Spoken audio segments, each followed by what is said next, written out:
안녕하십니까. 이제 우리 김선혜 교수와 함께하는 구약 다시 읽기 창세기 마지막 시간이 되었습니다. 부조와 선지자 20장, 21장에 해당되겠습니다. 요셉이 바로를 만났죠. 그리고 그의 꿈을 해석해 주었습니다. 바로가 감동을 받았죠. 요즘 젊은 사람들 표현대로 감동 먹었습니다. 그래서 그가 이렇게 말하죠. 이와 같이 하나님의 신에 감동한 사람을 우리가 어찌 얻을 수 있으리요. 우리가 세상 사람들 앞에서 이런 모습으로 받아들여지게 된다면 정말 하나님께 영광이 되겠죠. 창세기 41장 38절입니다. 그리고 마침내 바로가 어떻게 합니까? 40절 너는 내 집을 치리하라. 내 백성이 다 내 명을 복종하리니 나는 너보다 높음이 보좌뿐이니라. 바로가 또 요셉에게 이르되 내가 너로 애굽의 온 땅을 총리하게 하노라 하고 자기의 인장 반지를 빼어 요셉의 손에 끼우고 그에게 세마포옷을 입히고 금사슬을 목에 걸고 드디어 요셉이 애굽의 총리가 되었습니다. 우리 한국식으로 표현하면 영상이 된 것입니다. 옛날로 말하면 요즘으로 말하면 국무총리가 된 것이죠. 30살에 1인 지하 만인 지상의 자리에 오르게 되었습니다. 요셉이 총리가 된 다음에 그의 해몽대로 애굽에 7해 큰 풍년이 들었습니다. 그는 그 7년 동안 곡물을 거두어 저축하죠. 나라가 번영할 때 미래를 내다보는 지도자의 안목에 의해 다가올 위험을 대비하는 그런 지도자를 만나는 백성들은 너무 복되겠죠. 요셉은 애굽 백성들에게 그런 지도자가 되었습니다. 요셉의 지혜로운 통치 때문에 애굽 백성은 물론이고 주변 국가 백성들 그리고 요셉 자신의 가족들마저도 구원을 받게 됩니다. 오늘날 우리 모두가 우리 개개인들이 다 그런 지도자가 되지는 못할지라도 그런 지도자를 뽑을 줄 아는 백성들은 되어야 되겠죠. 이것이 민주사회의 소위 민주주의 사회의 투표권을 가진 백성들이 선택해야 할 지혜가 아니겠습니까? 또 하나 우리가 여기서 중요하게 생각해야 할 것은 요셉이 이렇게 부귀 영화를 누리는 날 중에도 요셉은 한 번도 하나님을 잊지 않았다는 사실입니다. 교회 증언 4권 544쪽에 보면 요셉은 감방 속에 있을 때와 마찬가지로 왕자 다음 자리에 있을 때에도 하나님의 뜻에 대하여 변함없는 충성과 존경심을 나타내었다. 사람이 고난을 당할 때 하나님께 기도하게 됐죠. 그래서 나온 유명한 속담이 Man's extremity is God's opportunity. 인간에게 위기는 고난은 하나님께 기회다.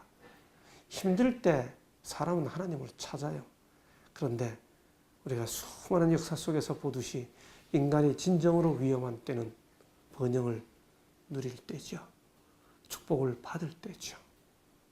요셉이 1인 지하 만인 지상의 자리, 모두가 다 그를 우러러보는 자리, 그 순간이 어쩌면 요셉에게는 고난의 시간보다 더 위험했습니다. 그런데 요셉은 고난 받을 때나 총리가 되었을 때나 아무런 차이가 없이 하나님을 섬겼다. 그것이야말로 요셉의 아름다운 모습입니다. 영상의 요셉, 영상 자리에 앉은 요셉, 그것은 그가 통치하고 다스리는 백성들을 복되게 해주는 사람이었습니다. 창세기의 마지막 후반부는 이제 드디어 요셉이 그의 형제들을 만나는 장면이지요. 창세기 41장 이제 중반부에서부터 형제들을 만나는 이야기가 나옵니다. 여러분, 형제들이 먹을 게 없어서 드디어 애굽으로 찾아옵니다. 6절부터 읽겠습니다. 때에 요셉이 나라의 총리로서 그 땅 모든 백성에게 팔더니 요셉의 형들이 와서 그 앞에서 땅에 엎드려 절하매. 37장 7절 9절 10절에서 요셉의 꿈대로 절하던 모습 그대로 형들이 와서 절하죠. 형들의 절을 받으면서 요셉이 무슨 생각이 났을까요? 자기가 옛날 꾼 꿈이 생각이 났겠죠. 요셉이 보고 형들인 줄 아나 모르는 척하고 엄한 소리로 그들에게 말하기를 너희가 어디서 왔느냐? 그들이 가로되 곡물을 사려고 가나안에서 왔나이다. 요셉은 그 형들을 아나 그들은 요셉을 알지 못하더라. 요셉이 그들에게 대하여 꾼 꿈을 생각하고 이 꿈이 어떻게 되는가 보자 하고 팔았던 그 일이 과정이 되어서 드디어 그들이 요셉 앞에 절을 하게 되었습니다. 여러분, 이 과정을 지금 진행해 가고 있는 요셉의 심정이 어떨까요? 이 요셉이 이 형들 만나는 과정에서 나타나는 중요한 표현이 하나 있습니다. 그것은 요셉이 울고라는 장면이죠. 42장 24절에 보면 요셉이 그들을 떠나 가서 울고. 여러분 같으면 안 우시겠어요? 이때 울지 않는 사람이라면 그 사람이 비정상이죠. 다시 돌아와서 그들과 말하다가 그들 중에서 시몬을 취하여 그들의 목전에서 결박하고 그래서 다시 오게 했죠. 그 후에 또다시 만나죠. 43장입니다. 43장 30절에 보면 다시 만났을 때 요셉이 아우를 인하여 마음이 타는 듯함으로 급히 울 곳을 찾아 안방으로 들어가서 울고 또 울죠. 예, 눈물이 안 날 수가 없죠.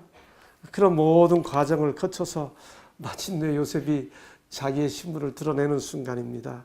45장 2절 요셉이 방성대곡하니 지금까지 형제들한테 드러내지 않으려고 말하다가 들어가서 울고 나오고 또 동생 보고 또 울고 그러다가 마침내 자기를 드러냅니다. 45장 1절에 그 형제들에게 자기를 알리니 때에 그와 함께한 자가 없었더라. 요셉이 방성대곡하니 어떻게 했을까요? 총리가 형님들 하고 그랬겠죠. 여러분 이 요셉이 방성대곡하면서 울면서 하는 말을 들어보십시오. 이 울음소리가 얼마나 컸는지 애굽 사람들과 바로의 군까지 다 들렸습니다. 그리고 요셉은 이런 위대한 간증을 합니다. 4절부터 나오는 말씀이죠. 당신들이 나를 이곳에 팔았으므로 근심하지 마소서. 한탄하지 마소서. 하나님이 생명을 구원하시려고 나를 당신들 앞서 보내셨나이다. 45장 5절. 여러분 요셉 그동안 고생 많이 했습니다. 오죽 고생이 많았으면 자기 맏아들 이름을 이제는 하나님께서 다 잊어버리게 했다고 므낫세라고까지 지었겠습니까? 참, 그 형들 자기 발 앞에 와서 절할 때 요셉이 이렇게 할 수 있습니다. 형님들 고개 드세요. 요셉입니다. 진짜 형님들 나 팔아서 그때 나 고생 많이 했수다. 음지가 양지되고 양지가 음지된다 그러더니 이렇게 했으면 그 형님들이 어떻게 됐을까요? 공포에 질렸겠죠. 근데 요셉이 뭐라고 이야기합니까? 당신들이 판 게 아니라는 거예요. 하나님이 우리 가족을 살리려고 하나님이 나를 당신들보다 먼저 앞서서 애굽에 하나님이 보내셨다고 이렇게 고백하는 겁니다. 심지어 자기를 고생스럽게 하기 위해 팔아넘겼던 형제들마저도 하나님의 섭리의 커다란 도구였을 뿐이라고 설명하고 있는 It's not your fault. It's not your fault. 네 잘못이 아니야. 여러분의 잘못이 아니야. 아니야, 잘못이 아니고 하나님께서 여러분을 쓰시는 거야. 이렇게 말하고 있는 이 위대한 간증 앞에 더 이상 무슨 설명이 필요합니까? 인간이 표현할 수 있는 가장 위대한 간증이죠. 예, 고난의 원인을 제공한 형제들을 하나님의 섭리로 용서하고 인간관계를 초월한 진정한 신앙을 고백하고는 요셉, 그는 영적 자유가 무엇인지를 아는 사람이었습니다. 우리 모두는 우리를 힘들게 한 사람, 우리를 괴롭게 한 사람, 그들과의 인간관계 속에서 다 힘들어하고 아파하고 상처받고 괴로워하며 살아가는 사람들입니다. 그런데 요셉은 그 모든 과정을 하나님께서 주관하시는 섭리로 받아들이는 대범한 자유를 누리고 있었습니다. 그런 요셉의 신앙이 참 그립고 사모되지 않습니까? 형들이 놀랬죠. 고통스러워할 수밖에 없습니다. 14절, 자기 아우 베냐민의 목을 안고 우니 베냐민도 요셉의 목을 안고 우니라. 이 베냐민은 동복 동생이잖아요. 어머니가 같은 유일한 동생이잖아요. 요셉이 얼마나 울었겠어요. 베냐민도 울 수밖에 없죠. 형제들이 다 둘러서서 함께 웁니다. 요셉이 또 형들과 입맞추며 안고 우니 형들이 그제서야 요셉과 말하니라. 그렇죠. 어찌 감히 애굽의 총리 대신하고 말할 수 있었겠어요? 놀라서 죽을 수도 있다고. 그 공포가 얼마나 심했겠어요. 여러분, 그렇게 지낸 형들인데 시간이 흘러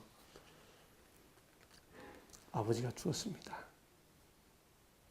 아버지가 돌아가시니까 형들이 무슨 생각이 들었어요? 50장 17절.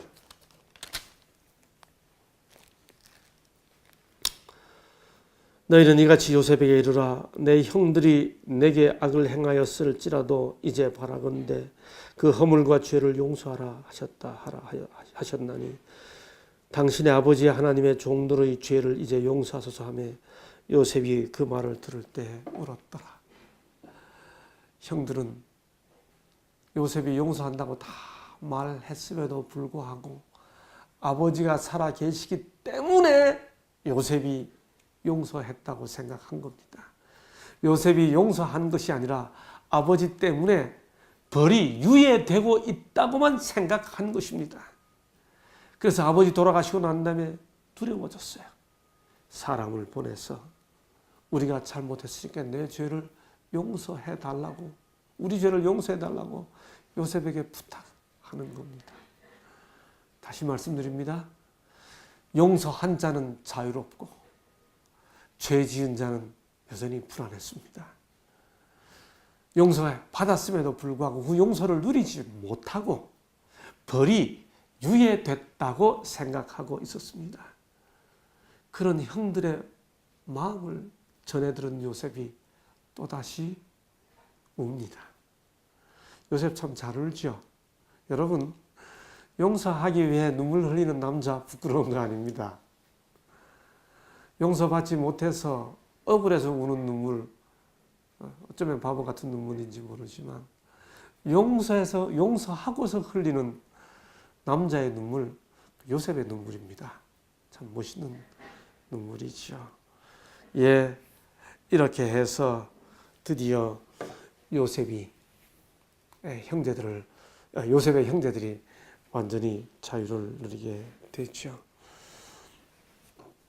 요셉은 110세를 살며 자손 3대를 보았습니다. 그는 17살에 애굽에 와서 30세에 총리가 된 후 80년 동안 총리 생활을 했습니다. 그럼에도 불구하고 요셉은 죽을 때에 이렇게 유언을 남깁니다. 50장 24절.